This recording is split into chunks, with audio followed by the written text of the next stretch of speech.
नमस्कार, स्वागत बाटे आप सबके हमारे यूट्यूब चैनल रितेश राउत में। तो हे गाइज, ई रहल हमार नया लुक देख सकत। नया लुक के रीजन बाटे कि आज अरविंद भाई के विवाह बाटे, शुभ विवाह। तो मैं फिलहाल हम जाता नहीं एज ए बाराती। तो लेस को चला जाओ। और ई रहल हमारा गांव के सबसे लास्ट विवाह अब पूरी। एक बाद हमारा गाँव में बियाह नहीं किया, बाद फिर जो हमने के धान वाला सिस्टम बाटे, जैसे बिया डाला, रोपनी, सोहा, कोड़वा, जो रोपनी वाला प्रक्रिया, धान रोपाई वाला प्रक्रिया बाटे, वो में लग जाएगा बाटे। तो काफ़ी ज़्यादा खुश बानी। तो लेस को चला जाओ। ये वाला ब्लॉग्स में जो बिहार के शादी बाटे, जो हमने के बिहार का स्पेशल शादी बाटे ब्लॉग्स, वो वाला देखे के मिली। तो चल के देखा जाओ अरविंद भाई का कहले बड़न, उनकर शादी के एक्सप्लोर कर जाओ। काफ़ी ज़्यादा खुश बानी, एक्साइटेड बानी। तो लेस को चला जाओ। हाल अरविंद भाई एगो बस के लिए बड़न, जो सामने दिखा था कि और छोटा गाड़ी बा। तो देखल जाओ व्यवस्था कैसे बनता, का पे बैठ के जाता निशन। तो अभी फिलहाल चल जाते हैं दूल्हा साहब के देख लिया जाए। दूल्हा साहब शेरवानी में कैसन दिखत है, का बाजा कैले बने, शायद डीजे के आवाज आवत हो कि डीजे भी कैले बने।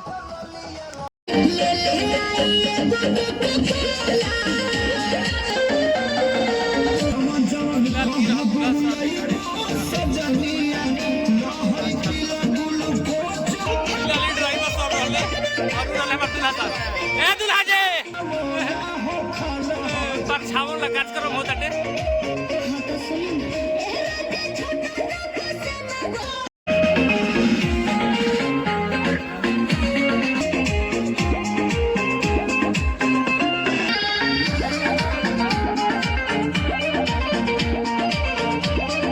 अरविंद भाई के विवाह वाला पोस्टर, शुभ विवाह 5/6/2025, अरविंद वेड सुलेखा पटेल परिवार। काफ़ी खूबसूरत लगा था। देख सकते हो, हम काफ़ी अच्छा लगा था। जब हमने गाड़ी पेट्रोल डीजल लेती है, तो फिलहाल देख सकते हो पेट्रोल पंप काफ़ी खूबसूरत बाटे। फिलहाल डीजल के रेट बाटे 92 और पेट्रोल के रेट बाटे 106। फिलहाल बिहार में ये रेट बाटे। तो हे गाइस, फाइनली 2 घंटा बाद हम अपना टारगेट पे पहुंच चुके बानी। ई देख सकता रही हमारा समय है ना, शाम के समय लगभग हो चुकल बाटे। ई शायद स्कूल हका था प्राथमिक, वो जो दिखा था सामने ना, गंज भड़ासरा गांव के नाम हटे, जहां हमने के आइल बनी सन, नाम पर गंज भड़ासरा। और इधर समय है ना, शाम के समय बैठे, काफ़ी खूबसूरत नज़ारा बैठे। दावा थोड़ा पानी पी लिहल जा। रहल मीठा पपड़ी बैठे, खा लगे तू हो। ई रहले दूल्हा के छोट भाई। तो हे गाइस, फाइनली हमने के पानी पी ले बन जा। अभी हमारा साथ में बाड़न एगो गांव के हमार दोस्त मित्र बड़ा भाई, ये हमारे छोटा भाई बनी यहाँ के रितेश पटेल जी। हम लोग साथी में एक ही गाड़ी में हमें कहने जाएंगे। आपके चैनल बनाने के लिए बहुत धन्यवाद जी। मुलाकात हुआ गंज बड़ासरा में जी। हम लोग दोनों भाई क्रमदेवी से हैं जी। थैंक यू मेरे दोस्त। तो अभी फिलहाल हमने के जहाँ आइल बन जाए, यहाँ को मार्केट लगेगा छोटा मोटा पंचायत स्तरीय। तो वह मार्केट देखे खातिर जाता नहीं जाए। तो शाम के समय बैठे कैसन बाजार बा, दावत लोग दिखावा था नहीं। ठीक है भाई, चल चलेगा देखा। चल आवा। फिलहाल ई रहल गंज भड़ासरा के चौक, इधर से आसपास सब मार्केट लगल बटे। तो मार्केट तो हम फिलहाल धर्मेंद्र भाई बना तो घूम के पता के जाइए। हमारा सोचे आम दिक्कत है, पहले आम के सीजन में बैठे। अब आम के पता के जाइए आम के रेट का बैठे। अब आम का रेट भाई, आम के दशहरी आम हटे, काफ़ी खूबसूरत बाटे। 100 में 2 किलो बा, यानी 100 आम के रेट बाटे लगभग। लेकिन यहाँ काफ़ी क्वालिटी थोड़ा सा अच्छा बाटे, वाला क्वालिटी में अच्छा मिली। तो शाम लगभग बिल्कुल हो चुकल बा, देख सकता थोड़ा सा। आई सब गांव के मार्केट है ना, जैसे शाम होला ना, शहर के गांव के मार्केट में ही अंतर बैठा। अभी जो शहर मार्केट अब स्टार्ट हो गया, गांव के जो मार्केट में ना, गांव के मार्केट जैसे शाम होगी वैसे लगभग, मतलब शाम के समय लगभग सब खत्म हो जाता है। तो फिलहाल और देखा जाए इधर सब मिठाई भी सस्ता मिलेगा हम तुमने वाले। तो फिलहाल इधर बहुत देख सकता मिठाई बैठे, आगे पूछा जाए कौन। यही बात। हाँ, हाई मिठाई क्या रेट बैठे? 180। हाई पेड़ा के 200। ठीक है बा, 180। और भी कुछ बहुत सारे हमारे मिठाई बाटे देख सकते। फिलहाल लेवे के नहीं, बस दिखावे का पर्पस है। मतलब 200 के रेंज में सब मिठाई बाटे इधर मिल जाएगी। ना बहुत। फिलहाल इधर ठंडा वाला दुकान, धर्मेंद्र भाई के कुछ ठंडा पिए के बाटे। तो फिलहाल कौन हो, जीरा फिलहाल जीरा पिहन पता बाटे बा भैया। फिलहाल इधर समोसा वाला दुकान, यहाँ पर भी मिठाई बाटे, समोसा, चाट, छोला, जो भी मतलब चाहे दुकान बाटे देख सकता। हे गई गांव के बाजार में, शहर के बाजार में यही अंतर बाटे। हम सासाराम में बिलोंग करी ना, तो वहाँ पर मतलब बहुत लोग जानते हैं ना यूट्यूबर बात अच्छा, मतलब लाके पूछना कहा तार कौन चैनल हटे। लेकिन यहाँ पर जरा दुकान पे जाते हैं ना, तो थोड़ा सा चौकन्ना टाइप के, मतलब लोग थोड़ा सा अजीब मैंने फील करता हूँ, मतलब क्या करता हूँ कैमरा लेकर इधर उधर घूमता है। थोड़ा सा एगो नया एक्सपीरियंस बाटे।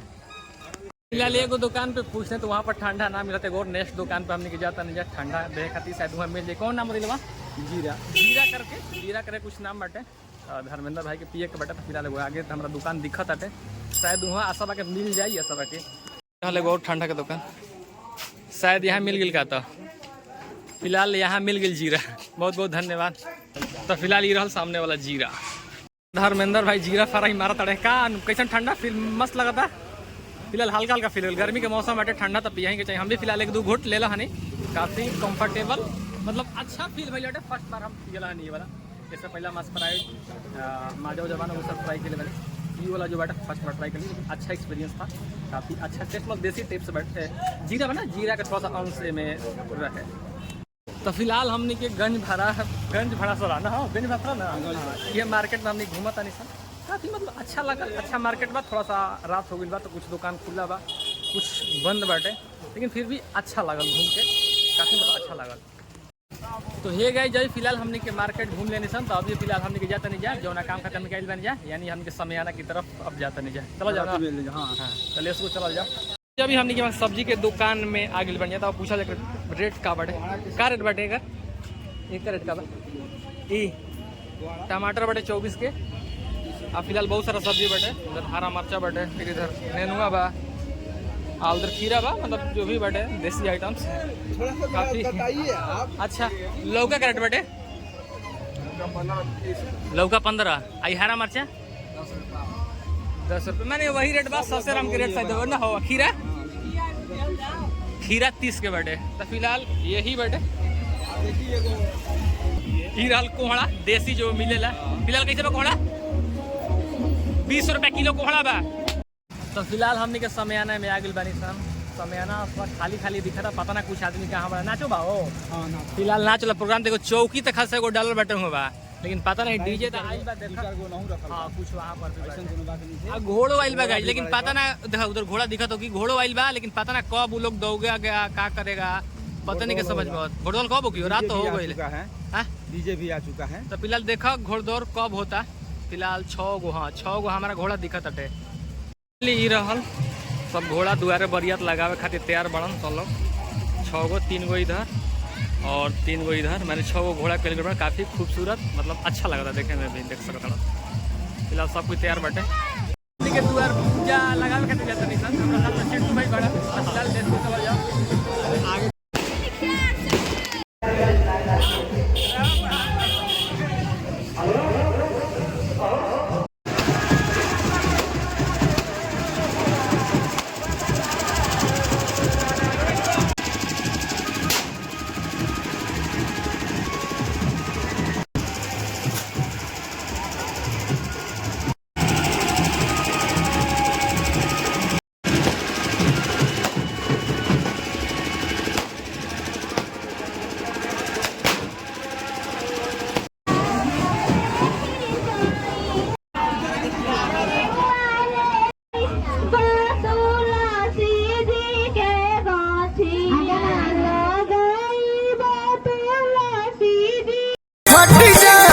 दोसरा के ओढ़नी ओढ़े लुए जान दोसरा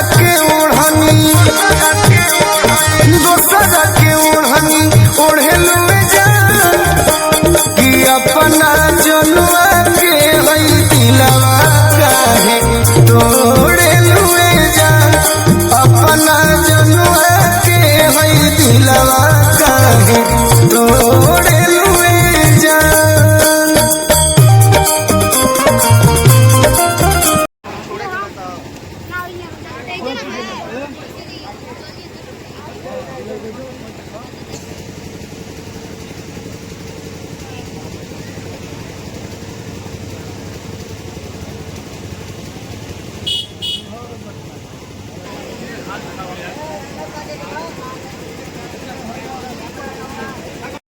डाल दो डाली पकड़ ले राम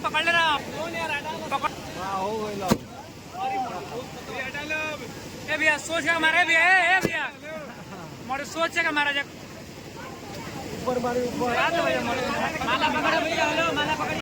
फाइनली जयमाला के कार्यक्रम समाप्त हो गए तो अभी हमने के खाना वाला काउंटर में खाना खाए खाते जाता नहीं सन लेस को चला जाओ देखा जाओ का आइटम बाटे। खाना वाला टेंट भीड़ भाड़ थोड़ा कम बा, बहुत कम बाटे। तो फिलहाल पत्तल पत्तल पत्तल पत्तल पत्तल फिलहाल पत्तल है देवा ये बुनिया। हाँ हाँ दे दे हल्का। फिलहाल पूड़ी कचौड़ी ले ले बनी यह दाम। हाँ दोस्त हल्का दे दिया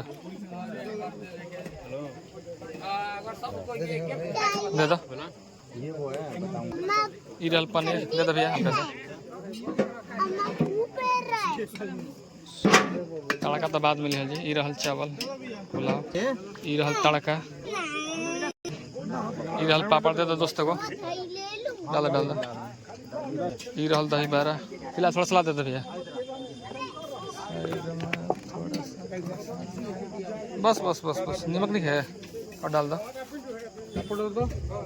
फिलहाल ये आइटम ले लेनी। अब चल के कहीं जगह देखा जा। फिलहाल कहीं बैठ सब आइटम ले ले बनी। फिलहाल उधर टेंट वाला काउंटर में का हो जाए जगह खाली ना रहता देख सकते भाई चौतारा बैठा बनी। ऐसे भी हम ये गाँव देहात के आदमी हम जाओ उतना फैकल्टी नीचे दिखा देते तो फिलहाल बैठा बनी आके बताओ तक टेस्ट कैसा लेते।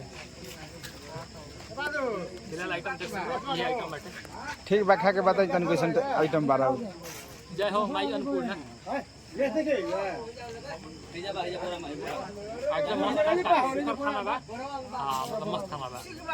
ये गाइस फाइनली हमने खाना खा लेनी जन। अब देखा तो जब जातन जब घर की तरफ समियाना की तरफ का कट कैसे टन टन बैठे रहल खाना खाना काफी टेस्टी था। ऑल आइटम आर गुड, काफी मस्त था। पहले सो चलो जा मैना में देख सकता हो डीजे वाला प्रोग्राम कोई बा लेकिन अभी नाचे वाली नहीं की जा। तो फिलहाल देखो कब आवत अड़ी जा। तो फिलहाल इधर समय ना आदमी के बात कही जाए तो कुछ आदमी बढ़न, कुछ बाराती, कुछ गांव के आदमी बढ़न। फिलहाल उतना भीड़ भाड़ नहीं के